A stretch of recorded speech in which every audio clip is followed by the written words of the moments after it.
یا ایھا الذین آمنوا لا تاکلوا الربا اضعافا مضاعفہ، اہل ایمان سود مت کھاؤ دوگنے پر دگنا۔ یہ جو کمپاؤنڈ انٹرسٹ ہے، بڑھتا چڑھتا رہتا ہے، یہ اصل میں پہلی آیت جو ہے سود کی حرمت میں وہ یہ ہے۔ بلکہ نوٹ کیجئے، جیسا کہ میں نے نوٹ کرا دیا تھا کل آپ کو، سب سے پہلے ایک مکی صورت میں سورہ روم میں بات آ گئی تھی، ما آتیتم من ربا لیربو فی اموال الناس فلا یربو عند اللہ وما آتیتم من زکاۃ تریدون وجہ اللہ فاولئک هم المضعفون۔ تو انفاق فی سبیل اللہ اور سود کو ایک دوسرے کے مقابل رکھ کر جو بھی اس سود کے اندر جو قباحت اور شناعت تھی وہ واضح کر دی، جیسے کہ شراب اور جوئے کی جو خرابی تھی اس کو سورۃ البقرہ میں بیان کر دیا تھا۔ اب یہاں وہ دوسرا آ گیا معاملہ کہ یہ کم سے کم سود کی شرح جو بہت زیادہ، جسے یوجری کہتے ہیں آج کل، یہ سود کے جو ذاتی مسائل کے لیے لیتے ہیں، ہمارے ہاں بھی ایسے سود خور موجود ہیں، بہت ہائی ریٹ آف انٹرسٹ پر وہ دیتے ہیں لوگوں کو قرض اور ان کا خون چوس جاتے ہیں۔ تو پہلے اس سود کی مذمت آئی ہے، آخری حکم ہے پھر اس سود کا جو بیع کے اندر سود ہے، وہ ہے وہ حکم کہ جو سن 9 میں نازل ہوا، لیکن ترتیب مصحف میں وہ سورہ بقرہ میں ہے، وہ پورا رکوع ہم پڑھ چکے ہیں، اور اس رکوع کی آخری آیت وہ ہے جو قرآن مجید کی آخری آیت ہے ترتیب نزولی میں، وَاتَّقُوا يَوْمًا تُرْجَعُونَ فِيهِ إِلَى اللَّهِ۔ یہ کیوں یہاں پر آیت آئی ہے؟ اس لیے کہ محسوس ایسا ہوتا ہے کہ وہ جو 35 تیر انداز وہاں سے چھوڑ کر چلے گئے تھے، تو کوئی ان کے تحت الشعور میں مال غنیمت کی کوئی طلب تھی جو نہیں ہونی چاہیے تھی۔ اس حوالے سے کہ سود خوری جو بھی ہے یہ انسان کے اندر مال سے محبت ایسی پیدا کر دیتی ہے جس کی وجہ سے اس کے کردار کے اندر بڑے بڑے خلا پیدا ہو سکتے ہیں۔ لہذا یہاں اسی کے حوالے سے یا ایھا الذین آمنوا لا تاکلوا الربا اضعافا مضاعفۃ واتقوا اللہ لعلکم تفلحون، اور اللہ کا تقوی اختیار کرو تاکہ تم فلاح پاؤ۔ واتقوا النار التی اعدت للکافرین، اس آگ سے بچو، ڈرو اس آگ سے جو کافروں کے لیے تیار کی گئی ہے، بھڑکائی گئی ہے۔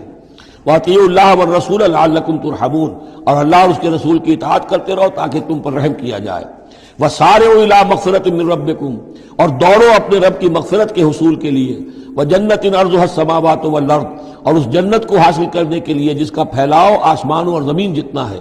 اعدت للمتقین، وہ تیار کی گئی ہے، سنواری گئی ہے، اس کا سنگھار کیا گیا ہے اہل تقوی کے لیے۔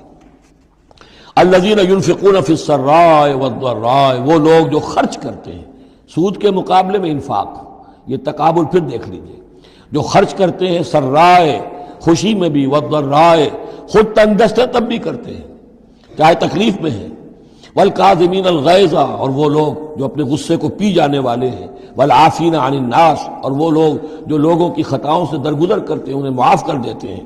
واللہ یحب المحسنین، اللہ تعالیٰ ایسے محسنین کو پسند کرتا ہے، یہ درجہ احسان ہے، اسلام، ایمان، پھر احسان۔ والذین اذا فعلوا فاحشۃ او ظلموا انفسهم، اور اگر ان میں سے کبھی کسی سے کوئی غلطی ہو جاتی ہے کہ اگر وہ کر بیٹھے کوئی کھلا گناہ، کوئی بے حیائی کا ارتکاب، یا اپنے اوپر کوئی اور ظلم کر بیٹھے، ذکر اللہ، فوراً انہیں اللہ یاد آ جاتا ہے، فاستغفروا لذنوبہم، تو وہ اللہ تعالیٰ سے استغفار کرتے ہیں۔ یہ مضمون سورہ نساء میں آئے گا کہ اللہ تعالیٰ نے اپنے اوپر واجب ٹھہرایا ہے کہ جو شخص مسلمان صاحب ایمان کو خطا اس سے ہو جائے اور وہ فوراً توبہ کر لے، تو اللہ تعالیٰ جو ہے اس نے اپنے اوپر واجب ٹھہرا لیا ہے کہ اس کی دعا کو ضرور قبول کرے گا۔ وَمَن يَغْفِرُ الذُّنُوبَ إِلَّا اللَّهُ، اور کون ہے جو معاف کر سکے گناہوں کو سوائے اللہ کے۔ وَلَمْ يُصِرُّوا عَلَىٰ مَا فَعَلُوا، اور وہ اپنے اس غلط فعل پر اصرار نہیں کرتے، یعنی یہ کہ کرتے چلے جا رہے کرتے چلے جا رہے کرتے چلے جا، موت آ گئی تو اب توبہ کریں گے، تب توبہ نہیں ہے۔ ایک خطا ہو گئی، جذبات میں ہو گئی، بھول میں ہو گئی، فوراً ہوش آیا، فوراً جو ہے گڑ گڑائے، فوراً توبہ کی، عزم مصمم کیا اللہ دوبارہ نہیں کروں گا، پوری پشیمانی کے ساتھ اللہ کی جناب میں اپنے پورے صمیم قلب کے ساتھ توبہ کی، اللہ اس توبہ کی قبول کرنے کی ضمانت دیتا ہے۔ اولئک جزاؤہم مغفرۃ من ربہم، یہ وہ لوگ ہیں کہ جن کا بدلہ ہے ان کے رب کی طرف سے مغفرت، وجنات تجری من تحتہا الانہار خالدین فیہا، اور وہ باغات کے جن کے نیچے یا جن کے دامن میں ندیاں بہتی ہوں گی اور وہ اس میں ہمیشہ ہمیش رہیں گے۔ وَنِعْمَ أَجْرُ الْعَامِلِينَ، اور بہت ہی اچھا بدلہ ہے عمل کرنے والوں کے لیے۔ قَدْ خَلَتْ مِن قَبْلِكُمْ سُنَنٌ فَسِیرُوا فِی الْأَرْضِ، تم سے پہلے بھی بہت سی قومیں، بہت سے حالات اور واقعات گزر چکے ہیں۔ فسیروا فی الارض، تو زمین میں گھومو پھرو، فانظروا کیف کان عاقبۃ المکذبین، اور دیکھو کہ کیسا انجام ہوا ہے جھٹلانے والوں کا۔ جب ان کے قریش کے قافلے جاتے تھے وہ شام کی طرف، تو راستے میں تو جو قوم سمود کا مسکن بھی آتا تھا، وہ بستیاں بھی آتی تھیں جن میں کبھی حضرت لوط نے تبلیغ کی تھی، ان کے جو کھنڈرات تھے، تو یاد کرو کہ ان کے ساتھ کیا کچھ ہوا ہے۔ ھذا بیان للناس وھدی وموعظۃ للمتقین، یہ بیان ہے لوگوں کے لیے، وضاحت ہے لوگوں کے لیے، اور ہدایت ہے اور نصیحت ہے متقین کے حق میں۔ ولا تہنوا ولا تحزنوا، یہ آیت بڑی اہم ہے، اور نہ کمزور پڑو اور نہ غم کھاؤ۔ وانتم الاعلون ان کنتم مؤمنین، ہمارا پختہ وعدہ تمہارے ساتھ یہ ہے کہ تم ہی سربلند ہوگے، آخری فتح تمہاری ہوگی، تم ہی سب سے اونچے ہوگے، بشرطے کہ تم مومن ہوئے۔ اور اس آیت کا میں حوالہ دیا کرتا ہوں، آج دنیا میں ہم ذلیل ہیں، اعلیٰ تو نہیں ہے، بلند تو نہیں ہے، نتیجہ کیا نکلتا ہے؟ ایمان نہیں ہے ہمارے اندر، ایک عقیدہ ہے، موروثی عقیدہ ہے، ایمان، یقین والا ایمان، burning faith, living faith, conviction, وہ کہاں ہے؟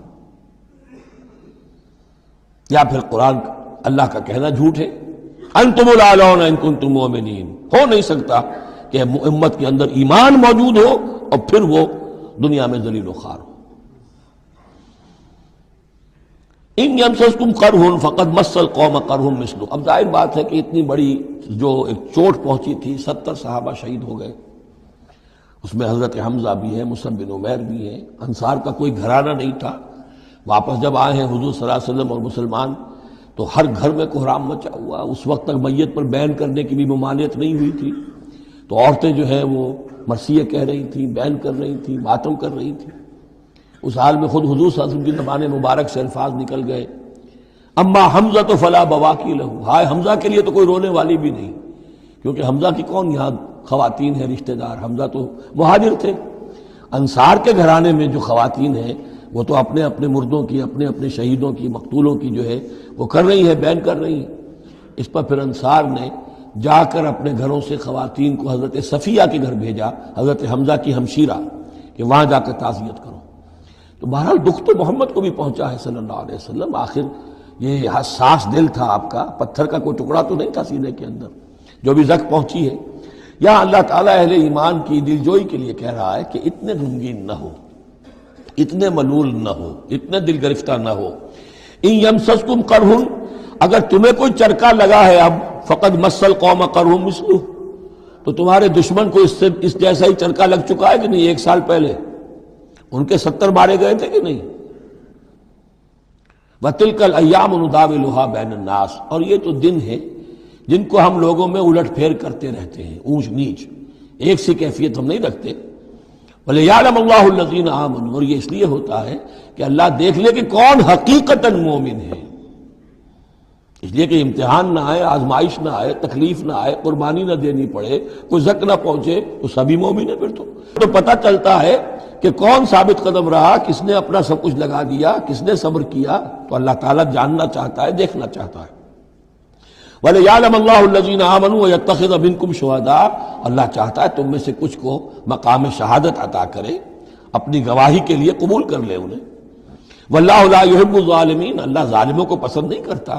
اگر تمہیں تکلیف پہنچی اس کا یہ مطلب نہیں ہے کہ اللہ تعالیٰ نے کفار کی مدد کی ہے اور کفار کو پسند کیا، معاذ اللہ۔ وَلِيُمَحِّصَ اللَّهُ الَّذِينَ آمَنُوا وَيَمْحَقَ الْكَافِرِينَ، اور یہ اس لیے ہوا ہے کہ اللہ تعالیٰ اہل ایمان کو بالکل پاک کر دے۔ یعنی تمہارے ہاں اب خاص طور پر جو انصار مدینہ ہیں، جو ابھی ایمان لائے ہیں، ان میں کچھ کچے بھی ہیں، پکے بھی ہیں۔ اللہ چاہتا ہے کہ وہ پوری طریقے سے پک بھی جائیں، اور اگر کوئی کچا ہی رہنا ہے تو وہ کٹ بھی جائے، تاکہ جماعت کی بحثیت مجموعی جو ہے اس کی قوت کو ضعف نہ پہنچے۔ تو پاک کر لینا، تمحیص، بحث و تمحیص میں یہ لفظ ہم استعمال کرتے ہیں۔ بحث کہتے ہیں کھڑیدنے کو، جیسے جانور جو ہے، کوا جو ہے زمین کو کھڑے گا، پھر جو اسے نظر آئے گا کوئی دانہ ہے یا کوئی کنکر ہے تو علیحدہ کرے گا، اور دانے کو کھائے گا، کنکر کو چھوڑ دے گا۔ تو بحث ہے کھڑیدنا، اور تمحیص ہے جدا کر دینا۔ جو اس کے لیے ایٹیبل ہے، جس کو کھانے کا اس کے لیے ہے صحیح، اس کو لے لے گا۔ تو اللہ تعالیٰ بھی تمہارے اندر جو گڑمڑ ہو گئے ہیں، کچھ مومن صادق بھی ہے، کچھ منافق بھی ہے، کچھ پختہ ایمان والے بھی ہیں، کچھ کمزور ایمان والے بھی ہیں، تو یہ تمہیز کی ہے اللہ نے، دکھا دیا یہ 300 اور یہ عبداللہ ابن ابی یہ منافق ہیں، تمہیں نظر آ گیا نہیں؟ ورنہ کیسے نظر میں آتا؟ وَلِيُمَحِّصَ اللَّهُ الَّذِينَ آمَنُوا، تاکہ اللہ تعالیٰ اہل ایمان کو بالکل خالص کر دے، وَيَمْحَقَ الْكَافِرِينَ، اور کافروں کو مٹا دے۔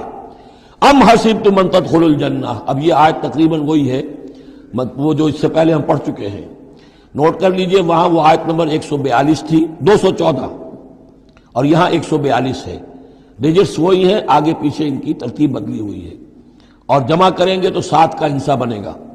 آیت نمبر 214 تھی، ام حسبتم ان تدخلوا الجنہ ولما یاتکم مثل الذین خلوا من قبلکم مستهم الباساء والضراء وزلزلوا حتى يقول الرسول والذین آمنوا معه متى نصر اللہ الا ان نصر اللہ قریب۔ وہی ہے آیت اب یہ، ام حسبتم ان تدخلوا الجنہ، کیا تم نے سمجھا تھا کہ جنت میں داخل ہو جاؤ گے؟ وَلَمَّا يَعْلَمِ اللَّهُ الَّذِينَ جَاهَدُوا مِنكُمْ، ابھی تو اللہ نے دیکھا ہی نہیں ہے تم میں سے کون واقعتاً جہاد کرنے والے ہیں، ابھی تو امتحان ہے، ابھی اس کے امتحان اور بھی ہیں، ابھی تو تمہارے لیے بڑی سے بڑی منزلیں، کڑی سے کڑی منزلیں آنے والی ہیں۔ وَلَمَّا يَعْلَمِ اللَّهُ الَّذِينَ جَاهَدُوا مِنكُمْ وَيَعْلَمَ الصَّابِرِينَ، اور ابھی تو اللہ تعالیٰ نے دیکھا ہی نہیں ہے کہ کون ہے تمہارے اندر جو واقعتاً اللہ کی راہ میں صبر اور استقامت کا ثبوت دیتے ہیں۔ وَلَقَدْ كُنْتُمْ تَمَنَّوْنَ الْمَوْتَ مِنْ قَبْلِ أَنْ تَلْقَوْهُ، اور تمہارا حال یہ ہے کہ تم موت کی تمنا کرتے تھے اس سے پہلے کہ وہ ان سے ملاقات ہوئی۔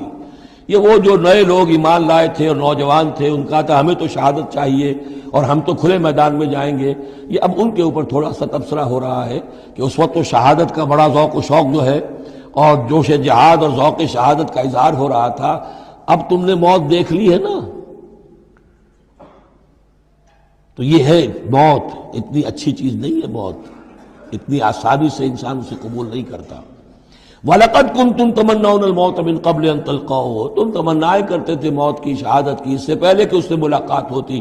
فَقَدْ رَأَيْتُمُوهُ وَأَنْتُمْ تَنْظُرُونَ، تو اب تم نے اسے دیکھ لیا ہے اپنی آنکھوں سے، نگاہوں سے موت نکلی۔